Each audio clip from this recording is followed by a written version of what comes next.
As notícias que movimentaram o noticiário ontem em todo o país. A quebra de sigilo fiscal, telefônico, telemático, do filho do presidente da República, Fábio Luiz Lula da Silva, conhecido como Lulinha.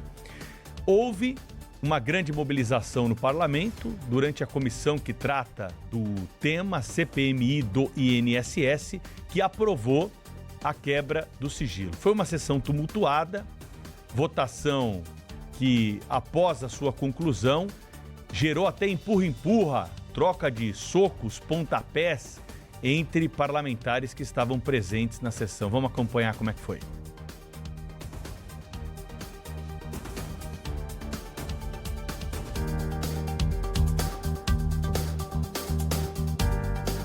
Uma confusão generalizada ali entre os parlamentares, porque houve uma votação que aconteceu no momento em que o presidente da sessão apontava ali os titulares e alguns suplentes levantaram a mão, mas claro que esses votos não foram contabilizados. A partir desse momento, nós tivemos então a confusão. Mas vamos ver como é que foi exatamente esse momento final ali de aprovação então do requerimento para quebra de sigilo de Lulinha. Tem direito a voto. Votação simbólica dos requerimentos pautados em globo. Os parlamentares que aprovam permaneçam como se encontram. Os que não aprovam, por gentileza, se manifestem. Não, vamos fazer a conta, por favor. Os que não aprovam, por gentileza, se levantem e se manifestem. Vamos lá. 1, 2, 3, 4, 5, 6, 7. Não, tem suplente levantado aí. Tem suplente aí. Quem que é? Oi? Só os titulares. 1, 2, 3, 4, 5, 6, 7. A pauta está aprovada. Suplentes não têm direito a voto. Votação simbólica. Tá aí então o trecho, né, exatamente de como aconteceu. Mas depois que nós tivemos conhecimento dessa verdadeira zona que se formou a CPMI do INSS com essa aprovação e essa briga que aconteceu ali, houve a confirmação de que o sigilo já tinha sido quebrado por ordem judicial, por um pedido feito pela Polícia Federal em relação ao filho do presidente Lula. Justamente porque há indícios que foram colhidos durante a investigação muito robustos. Provas materiais que corroboram um vínculo estreito, identificaram, por exemplo, passagens aéreas emitidas com o mesmo localizador para Fábio Luiz e Roberta Luxinger, reforçando a atuação conjunta desse grupo. O que eles querem saber, na verdade, é se o Lulinha é um sócio oculto do chamado careca do INSS. Documentos da Polícia Federal comprovam que Fábio Luiz e o careca do INSS viajaram juntos num voo de primeira classe de Guarulhos para Lisboa, no dia 8 de novembro de 2024. O careca do INSS estava no assento 3A e o Lulinha na poltrona 6J.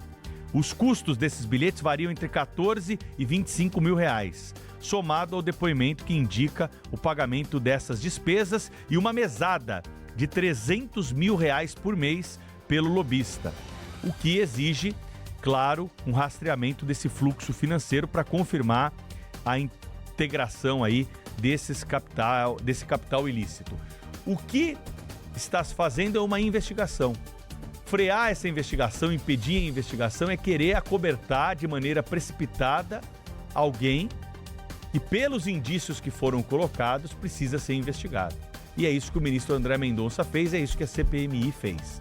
A chiadeira dos aliados políticos do presidente Lula pode ser interpretada como um movimento político para abafar um braço importante dessa investigação.